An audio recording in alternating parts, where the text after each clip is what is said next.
کچھ شخصیات تاریخ کے صفوں میں نہیں، وقت کی گہرائیوں میں زندہ ہوتی ہیں۔ وہ کلام کم کرتے ہیں مگر کائنات ان کی گواہی دیتی ہے۔ وہ عام نگاہوں سے اوجھل لیکن روح کی آنکھ سے واضح ہوتے ہیں۔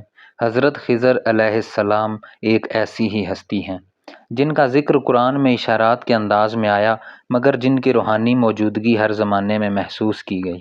خضر عربی زبان کا لفظ ہے جس کے مطلب ہے سبزہ، تازگی یا زندگی کا رنگ۔ روایات کے مطابق حضرت خضر علیہ السلام جہاں قدم رکھتے تھے وہاں زمین سبز ہو جاتی تھی، جیسے ان کے وجود میں زندگی کا راز بسا ہو۔ قرآن مجید میں سورہ کہف میں حضرت موسیٰ علیہ السلام اور اللہ کے ایک خاص بندے کا واقعہ بیان کیا گیا ہے جس کا ترجمہ کچھ یوں ہے: بس انہوں نے ہمارے بندوں میں سے ایک بندہ پایا جسے ہم نے اپنی طرف سے رحمت عطا کی اور علم لدنی دیا۔ تمام مفسرین کا اتفاق ہے کہ یہ ہستی حضرت خضر علیہ السلام ہی تھے۔ حضرت موسیٰ نے ایک موقع پر فرمایا، زمین پر مجھ سے بڑا عالم کوئی نہیں۔ اللہ تعالیٰ نے فرمایا کہ ایک بندہ ایسا بھی ہے جسے ہم نے علم لدنی عطا فرمایا ہے، یعنی ایسا علم جو براہ راست اللہ کی طرف سے ہوتا ہے، نہ کہ ظاہری اسباب سے۔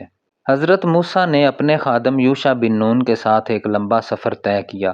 نشانی تھی جہاں مچھلی زندہ ہو کر دریا میں واپس چلی جائے، وہی مقام حضرت خضر علیہ السلام کی ملاقات کا تھا۔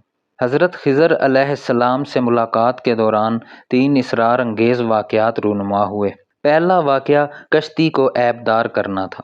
حضرت خضر نے ایک غریبوں کی کشتی کو نقصان پہنچایا۔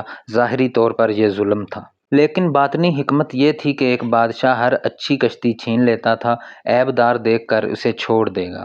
دوسرا واقعہ نوجوان کو قتل کرنا تھا۔ ایک خوبصورت لڑکے کو حضرت خضر علیہ السلام نے بغیر وجہ کے قتل کر دیا۔ موسیٰ حیران ہوئے مگر حقیقت یہ تھی کہ وہ لڑکا بڑا ہو کر کفر و فساد کا باعث بنتا اور اپنے والدین کو گمراہ کر دیتا۔ تیسرا واقعہ دیوار کو بلا معاوضہ درست کرنا تھا۔ ایک بستی نے مہمان نوازی سے انکار کیا مگر حضرت خضر علیہ السلام نے وہاں ایک گرتی دیوار کو درست کر دیا۔ اس دیوار کے نیچے 2 یتیم بچوں کا خزانہ تھا۔ اللہ نے چاہا کہ وہ بالغ ہو کر اسے نکالیں۔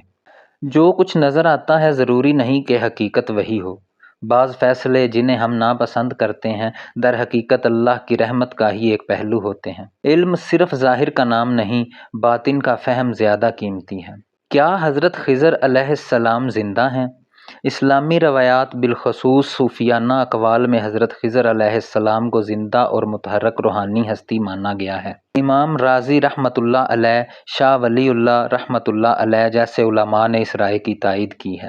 بعض احادیث میں آیا ہے کہ قیامت کے قریب حضرت خضر علیہ السلام امام مہدی علیہ السلام کی مدد کو آئیں گے۔ حضرت خضر اور اولیاء کرام۔ کئی صوفیاء و مشائخ نے حضرت خضر علیہ السلام سے ملاقات کا ذکر کیا۔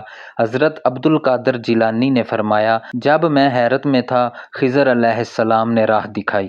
حضرت علی حجویری کے مطابق حضرت خضر علیہ السلام غیب کے رازدان اور باطن کے استاد ہیں۔ حضرت خضر علیہ السلام کی روحانی صفات علم لدنی، صبر کی تعلیم، اللہ پر کامل توکل، غیبی مدد و رہنمائی ہیں۔ آج کا انسان علم، ٹیکنالوجی اور ترقی کی دوڑ میں ہے مگر دل خالی ہے، روح بے قرار۔ حضرت خضر علیہ السلام کی کہانی ہمیں یاد دلاتی ہے ہر شے کی ایک غیبی حکمت ہوتی ہے۔ صبر صرف برداشت کا نام نہیں، حکمت کو سمجھنے کا دروازہ ہے۔ باطن کا علم ظاہری علم سے کہیں بلند ہے۔ اگر ہم خاموشی سے غور کریں تو شاید زندگی کی راہوں میں ہمیں کوئی خفیہ رہنما حضرت خضر علیہ السلام کی روشنی جیسا مل ہی جائے۔ حضرت خضر علیہ السلام کی شخصیت ہمیں یاد دلاتی ہے کہ دنیا صرف ظاہری اسباب کا کھیل نہیں، کہیں کوئی خفیہ ہاتھ، کوئی غیر مرئی نور اور کوئی اندیکھی رہنمائی اللہ کی طرف سے مسلسل جاری رہتی ہے۔ حضرت خضر علیہ السلام ایک شخصیت نہیں، ایک روحانی پیغام ہے۔ ان کا ذکر قرآن میں ایک راز کی صورت ہے تاکہ ہر طالب حق اپنے اندر یہ سوال پیدا کرے کہ کیا میں وہ علم چاہتا ہوں جس کا ذریعہ صرف اللہ ہے؟ اگر آپ کو یہ روحانی سفر پسند آیا ہو تو چینل انعام کاظمی آفیشیل کو سبسکرائب کیجیے، ویڈیو کو شیئر کیجیے اور نیچے کمنٹس میں اپنی رائے کا اظہار کیجیے۔